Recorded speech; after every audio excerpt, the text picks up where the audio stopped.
Friends, I'm Dr. Malia Jones, editor-in-chief here at Dear Pandemic, and I'm very excited to be joined this morning for our weekly live Q&A by Dr. Lindsay Leininger, who is our nerdy-in-chief at Dear Pandemic, as well as Dr. Emily Smith from Friendly Neighbor Epidemiologist, a sister COVID info page here on social media. Welcome, Dr. Smith. Thank you. It's Friendly Fangirl Day. Fangirl of you guys. This is fun. We're so excited. We are so excited, and we are a huge fan of yours. And because Dr. Smith is too humble to sing her own praises and her own credentials, I get to sing her praises and tell you all of her wonderful credentials for her. So she is an assistant professor at the Robbins College of Health and Human Services at Baylor University in Waco, Texas. She's also adjunct at the Duke University Global Health Institute. Her PhD was earned from the University of North Carolina, Chapel Hill in epidemiology, and she also has a master's in science and public health and epidemiology from the University of South Carolina. She's an undergraduate alumna of Wayland Baptist University, where she earned a BS in biology. Her research areas of expertise are global health, maternal and child health, health systems, and health policy. Thank you so much for being on with us today. You're welcome. Y'all, thanks for having me. This is so fun. And I know some students are watching, so they're freaking out too. Hi, students. Hello. We love students. I know. We want to start off just learning a little bit more about you. So tell us, what has 2020 been like for you? Oh, well, people know what epidemiology is now, right? Exactly. So I actually want to ask you, what did you do before the pandemic? What did you do in the before times?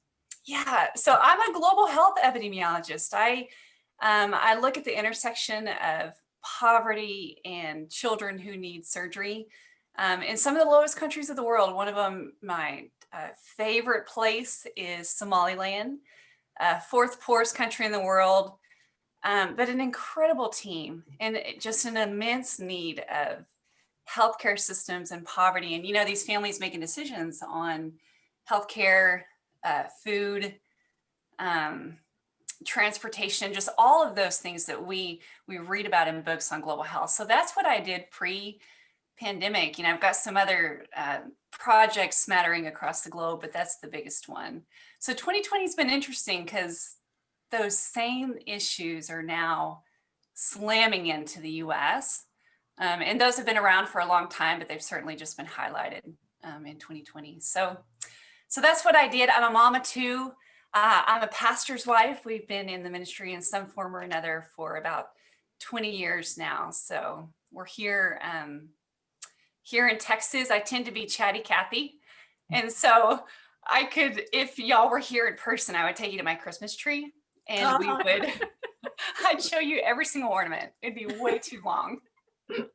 So I have a fun fact for you. Did you know that your page and our page were founded on the same day, March 13th? No. Amen, sisters. Isn't that funny? That's so cool. So I want to know. National Nerdy Girl Day. Yeah, National Nerdy Girl Day, March 13th. We'll celebrate for sure. So why did you wade into COVID and social media when you did, or at all? I mean, you know, tell me how that happened. Yeah, well, I was just getting a lot of questions about R naught and flatten the curve and what the heck does all that mean? And so I tend to be a helper, maybe too much at times, but I just started that page thinking, you know, it's going to be for my neighbors and which is Friendly Neighbor, neighbors and friends, on trying to explain what is happening and should we actually take it seriously. And then it's just kind of taken off from then. But that was the initial intent, just to be a friendly neighbor, to talk about what a pandemic is. And certainly, you know, we can talk about this more, but from a faith perspective too, which all of my work hinges on that. It's why I got into epidemiology. But what does it mean to love your neighbor in the middle of a pandemic like this, way back in March, when we didn't know everything about it, but I knew what was probably coming. Mm-hmm. That really resonates. That's exactly, I mean, that could have been the same origin story that we had. Yeah. It was Allison and I who were trying to navigate the questions we were getting and launch the page, essentially just to have a place where we could post those answers in one, publicly and in one place, so we weren't reinventing the wheel. And then we were so lucky to have drawn in all of the whole team of nerdy girls to help us out with all those questions. So Y'all have an awesome team. And isn't it an honor? It feels like a huge honor to have, initially I did it for like 10 neighbors and my mom. Too. And I was pumped, when you got like 3 shares and they were like my mom and sister. And so it feels very honored, or it feels like a big honor to be able to speak into this in a way that seems to be resonating with people from our sites and from others that are speaking out against it. So who would have thought? Yeah. I agree. And to that end, Emily, I think one thing that your page, I love your page, and I see the trust that your community has in you, and I see the trust that our community has in us, and it's a sacred thing, and we don't take it granted for a second. So I agree. It truly is an honor.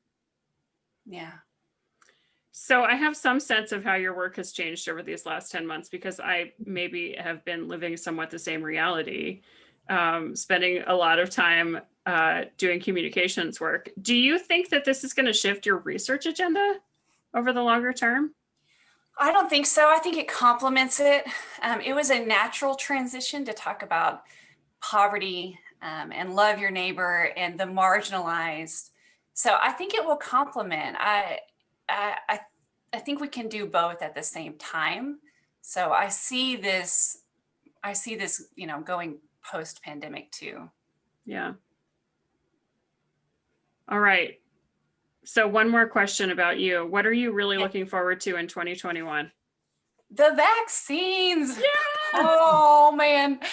Because what that means is hugging my family and these, oh Lord, it's Christmas. So maybe I'm all emotional about it. It means that these healthcare workers get to hug their families and that there really is hope. So I am looking forward to that so much. Hugging the teachers. I think we're just going to hug a lot. I think I'm going to hug a lot. A lot of hugging. Awesome. Post-vaccine hugging. That's post-vaccine amazing. for a while, but there's a lot of hope for 2021. Yeah. Yes, finally. It's a nice note to be ending what has been a very challenging year. Yes. Yeah. All right. Well, we have a few questions from our readers. Lindsay, you want to take it away with our first one? I do. And before we dive into our readers' questions, it's just a friendly reminder that we say every week that we don't take questions cold from the comments section, because we are nerds and we need to study. So we prepare every week for this. So if you have a question, please put it in our question box on our website, dearpandemic.org. And thank you for your grace and understanding that we need to be study nerds. And so we don't take comments cold. We want to make sure we give you the right information and not just whatever falls into our head in that moment. So, because there's a lot of crazy stuff in my head right now, right? I'm like, oh wait, did I get that Christmas present? Okay, the COVID cloud psychologically is a real thing. It's real. So Emily, kind of a serious question now. So let's set a different tone here. So I know not all of our readers celebrate Christmas, but for those of us in the Dear Pandemic community and your communities who do, I'm going to read you a question from Christine in Madison, Wisconsin. What is your advice for people who are deeply missing the community and family connections around Advent and Christmas? Oh, I know. I mean, we all hoped it would have looked different at this point, and unfortunately it's looking the worst that it has, by magnitudes different. So I mean, you don't have to go very far to just know that right now looks different than it did in the summertime, but it's hitting in the middle of one of the most, at least from us in a faith community, I mean, this is an incredibly important time of Advent and Christmas, and we had already missed celebrating, many of us, in person and Easter for the Easter time. So I think it is hard. There's a lot of lament happening, with not celebrating Christmas like we're used to, which means going to, big services or candlelight Christmas Eve services and celebrating with family. So what I say to that is, Advent for me is a time of deep longing. It's a time of longing for hope, longing for something that is not here yet, but is born on Christmas. And I'm talking from a Christian faith perspective. And so there's this uncomfortableness of longing for something and being okay in that angst portion of it until we actually get to Christmas. So I say it's okay to cry and hope at the same time. But I would also say to certainly recognize and reframe, Christmas was originally, it was quiet, it was calm. It went to the marginalized. If you think of the shepherds, that in the Christmas story, the very first time that the host of angels appeared was to shepherds, who in that time of society were some of the most marginalized, vulnerable, probably felt unseen and forgotten. And that's who the angels went to. And so if we can reframe in our mind what the Christmas season is about, I think it'll help us say no to going to big services, no to going to candlelight services. It's just so risky. And Christmas is not canceled. We just need to reframe it. And even meeting with our families, I think we need to be very, very careful and just not meet with extended families right now. And if we view that through the lens of faith and through the lens of Jesus, I think it helps with feeling uncomfortable, but also hoping at the same time. And from a faith perspective, epidemiology to me is the Good Samaritan. It's the story of the Good Samaritan. So recognizing who are the vulnerable and choosing not to walk by. And I think right now for us in a faith community, choosing not to walk by means we know that the vulnerable are certainly those that we've known from the beginning, right? Those on the poverty line, there's racial minority groups, older adults, but also now it's our healthcare workers. And so it's in a sense of solidarity to stand with them and to not walk by in this Christmas season. So maybe that's a long-winded way to say it's okay to hope and it's okay to cry at the same time, but we have to let what we do at Christmas time be dictated by who was actually born on Christmas, like by Jesus. And I understand not everybody who's listening is a Christian, but for those that are Christians, hope was born that night, and a hope that came for the marginalized, a hope that came for the sick. And I just would love for people to reframe Christmas that way. And I think I'm really struck by, for those of our viewers who are more secular, there's some really interesting parallels there to that waiting for the hope to come. We have the hope of the vaccine just around the corner. Right. And this is the time of we're so excited for it to come, but it's not here yet. And so we're going to have to just, hold, keep the faith, so to speak, and hold out until it's our turn in line to get the vaccine. And for some of us, people like me who are middle-aged and work from home and don't have a lot of risk factors, it's going to be a long wait. And so we're going to be in that kind of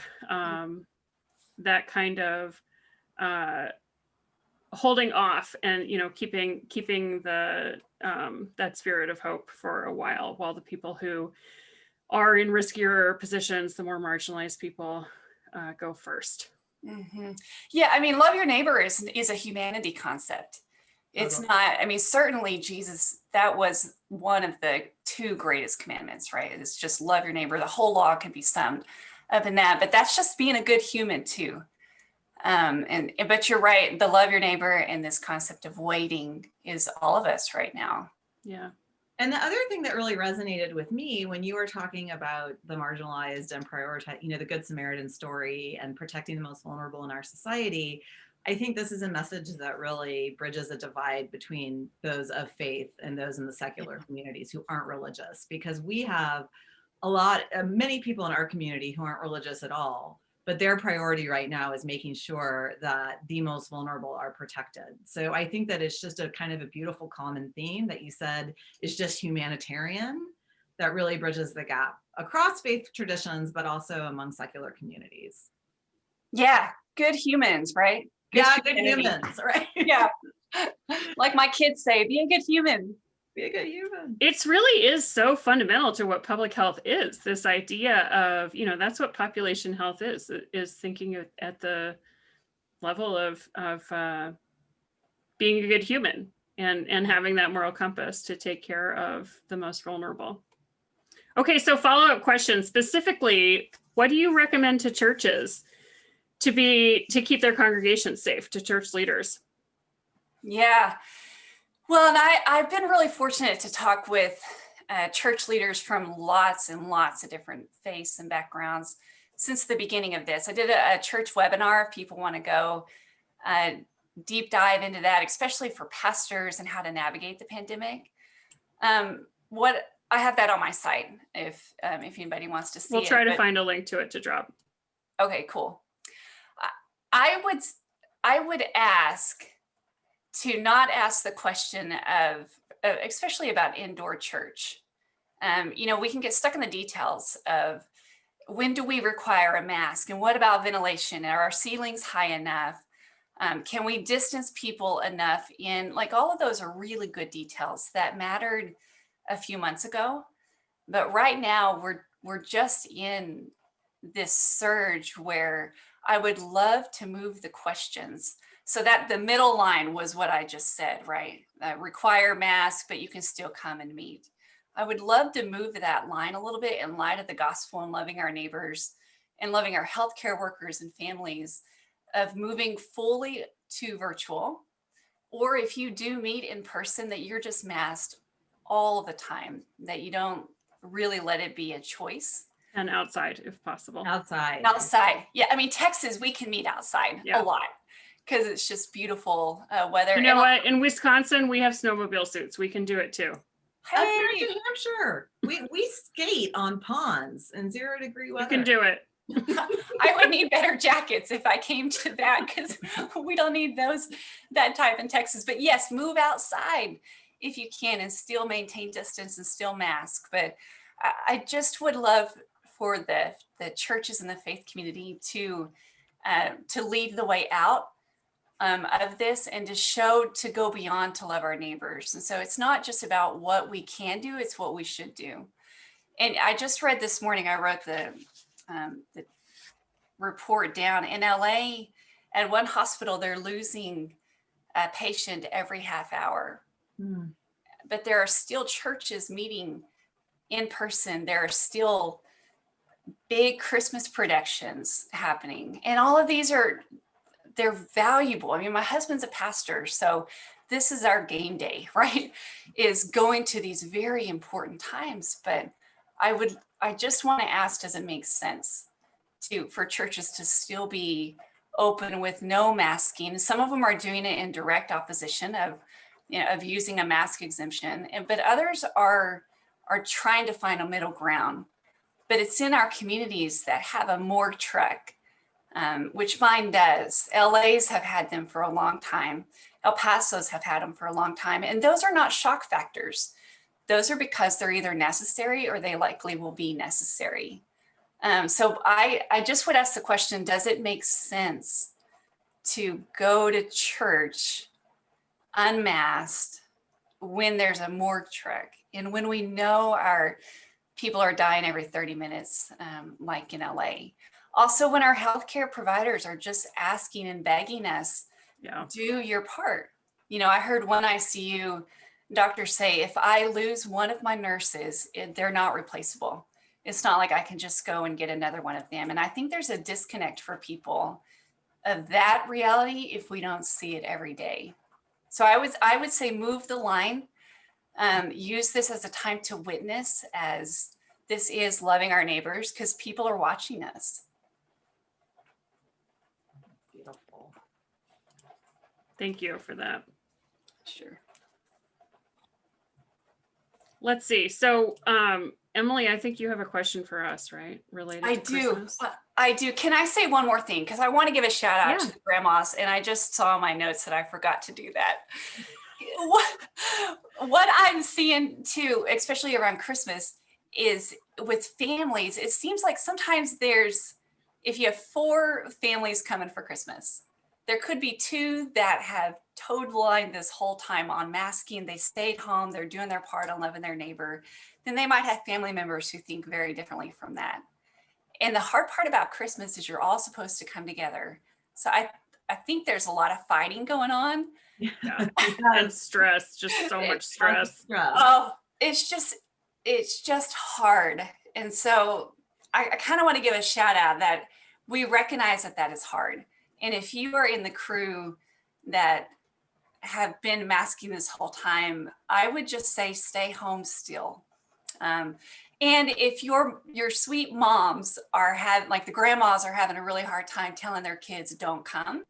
And I think there are some grandmas not telling their kids that y'all don't come because they want to see their grandbabies, but they're scared of COVID, rightly so, with the surge right now. So I just want, for those of us that have the grandbabies, if we can make the decision to stay home and let our parents off the hook, I think that would help. So there's that tension in families, but just stay home. That's my shout out to the grandmas. Excellent. We love grandmas. Oh, Yeah. I mean, we all got into this to save the grandmas, right? Exactly. We want those grandmas around next Christmas. yes. Grandmas around for next Christmas. That's right. Or whatever tradition the grandmas are celebrating. We want them here with us. Yeah. And it is risky right now. Yeah. Yeah. Okay, good. So speaking of grandmas, I do have a question, because this is what I grew up doing. Oh, let me find it. Oh, I went to the wrong one. This is live, isn't it? Sorry, guys. It's all good. This makes It's for all better. good. It's all good. I have it right in front of me. You want me to just ask Oh, it? there it is. I just saw it. Okay. Real life. I was about to wing it because I knew this question. Lindsay, do you think it is safe to share Christmas treats and cookies with our neighbors? Such a good question. So happily, yes. I mean, I feel like Dr. Jones and Dr. Smith and I are spending these past 10 months as like the Grinch, right? Like, I'm trying to find the right Christmas metaphor here. Nobody likes a public health school, but so it's always good when we can bring you good news. And I think Mark from Oregon sent in this wonderful question.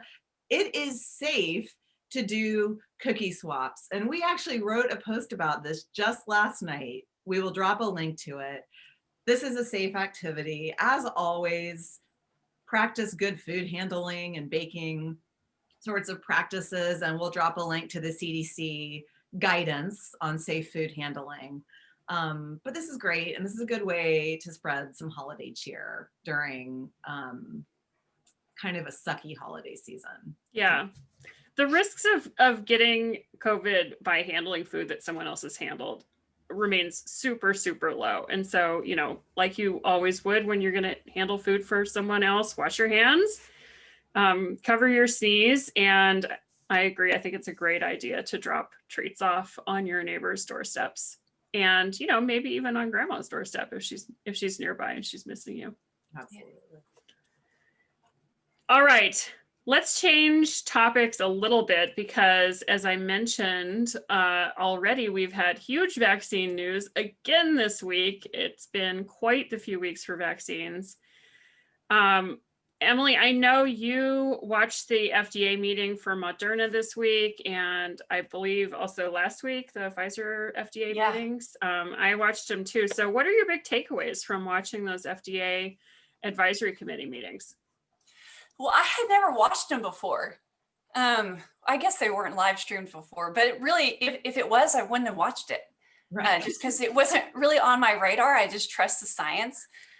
So it felt like a little bit like my dissertation committee of where to 1,000th degree of where, you talk about the science and the data, and then the questions were so hard and good, deep questions about safety and the study trials and what do we do with the placebo group. So I think because it was my first time to watch it, there could be a perspective of pharma just does what pharma does, but they actually don't. And the FDA's regulations on that were deeper than what I had expected. Hard questions on a live stream. And not just about safety too. I mean, it's, ethics and Right. questions about how the study design can inform, what we know and we don't know about both safety and efficacy.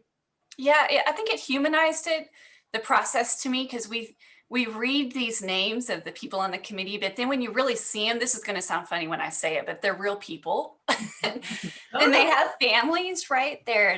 And so it humanized the process, because they want it to be as safe for the rest of us as they do for their families.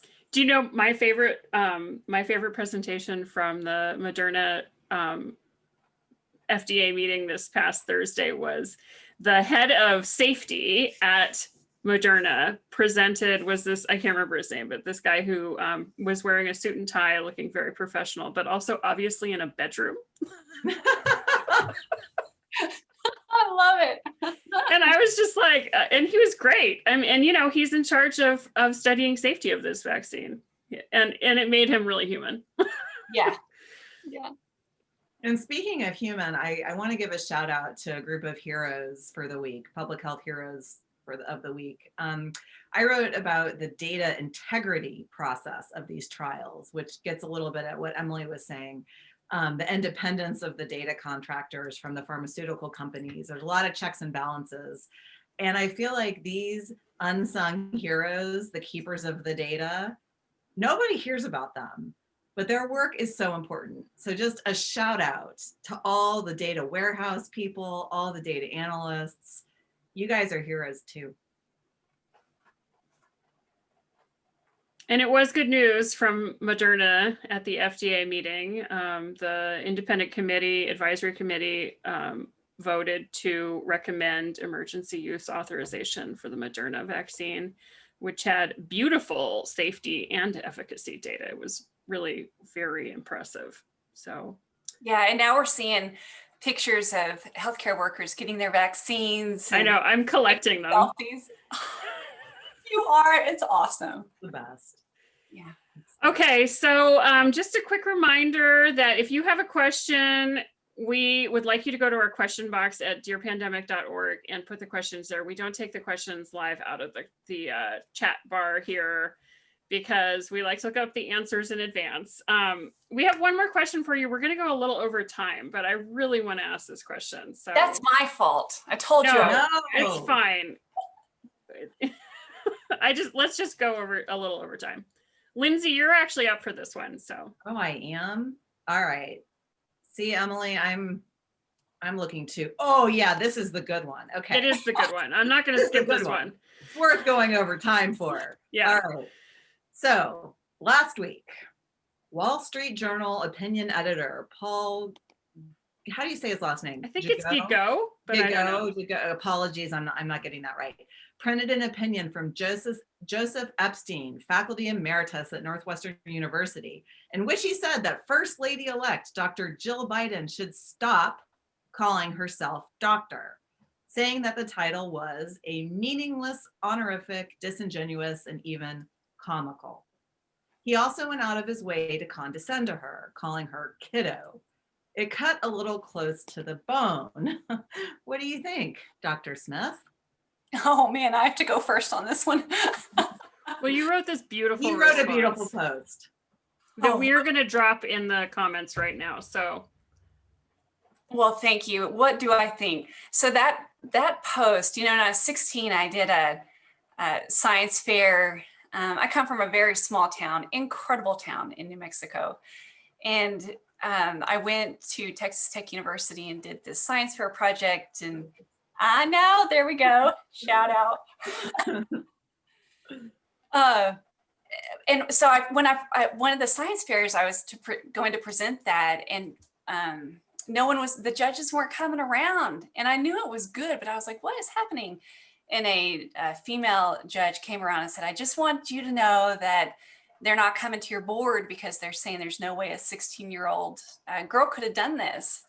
And I ended up losing, at that time. And I think it struck me that was really my first experience with what this op-ed is getting to. And so I went back the next year and ended up winning, something more than that, so it ends up fine. But this concept of being disqualified either because of our hair color, I'm tall, so that was noted too, or just our gender, and not being able to do something is just bunk. It's just not, it's not reality. And so it hits close to the bone, and that's not the only time, right, that stuff like that happens. It was just my first concept of it. So I tell all of my female students, you have nothing to prove and you have nothing to lose. And so take big risk, but just be who you are and let that be okay.